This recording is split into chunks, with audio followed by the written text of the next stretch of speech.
Thank you for letting us join you and perhaps your family or your friends for what we've called dinner time devotions.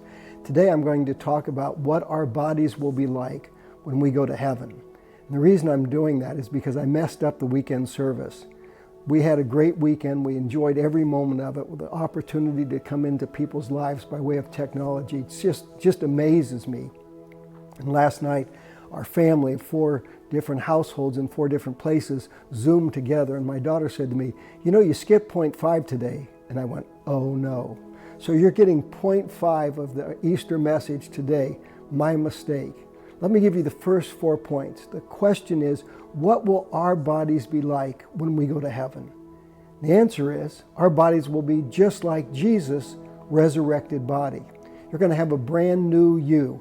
We might think of the body you have today as you 1.0, and the body you're going to have in heaven is you 2.0. We see Jesus 1.0 and Jesus 2.0. Just by way of reminder, here are the 5 things we said Jesus' body was like when he rose from the dead, and what your body and my body will be like when we go home to be in heaven.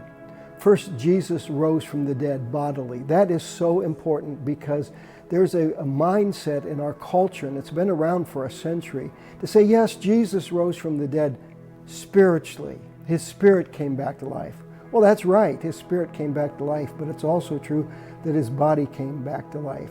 He put out his hands and he said, "See my nail marks? See the spear mark on my side? It is I." And his body was raised from the dead. Secondly, we said that Jesus' body was recognizable. Peter, James, John, the other disciples knew who Jesus was. This wasn't a look-alike. This wasn't a twin, as one myth suggests. This was Jesus, and they recognized him. So he was recognizable. Third, he was functional. His body functioned. It did all the things we normally think of bodies doing. He walked, he talked, he ate, and more than that, he had the same continuity of personality. It was the same Jesus mentally, emotionally, relationally. One of the things we said, not to be harsh or to be critical, but when you go to heaven, you're going to be you. You're not going to be a cow. You're not going to be an angel. And you're not going to be a ghost. You are going to be you when we get to heaven.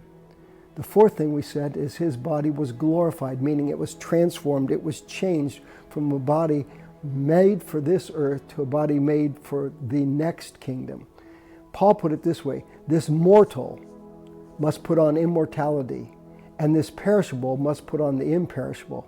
Then what is brought to pass is the saying, death has been swallowed up by victory. This morning I heard a rapper being featured on a news show, and he has a new song titled, "I Believe We'll Win," and he's right. We're going to win because we're going to have a body that's made for all of eternity, and a mind and a soul and emotions that are whole and made for all of eternity. The fifth thing we want to say about Jesus' body is this: Jesus' body was invulnerable.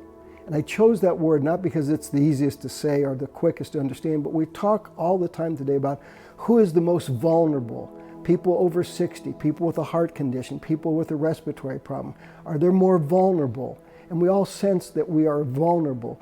But when we have our new bodies, we will be invulnerable because Christ was invulnerable. Revelation chapter 21 says that God is going to wipe away every tear from our eye, for the former things are going to be passed away. There's going to be no more death, no more dying, no more sorrow, no more pain. The former things are gone, and he who sits on the throne says, "Behold, I'm making all things new." God's got a new destiny for you by faith in Christ. He's got a new home for you with him in heaven, and he's got a new body for you that will last forever. Let me just tease something coming up this Friday. We have gotten a number of people said, how can we do communion? And it's pretty hard for us to reach through this lens and hand you a bread and a cup. So here's your heads up. This week, at some point, make sure you have bread and juice available. And on Friday's dinner time devotional, I'll lead us through a little family-oriented communion service just for you and your family to take place in your house. Don't invite other people over. We want to stay distant. We want to keep bending the curve. We want to keep working towards the day when we can all go anywhere we want to go. So don't get ahead of the curve. But this coming Friday, by way of technology, we'll share the Lord's Supper together.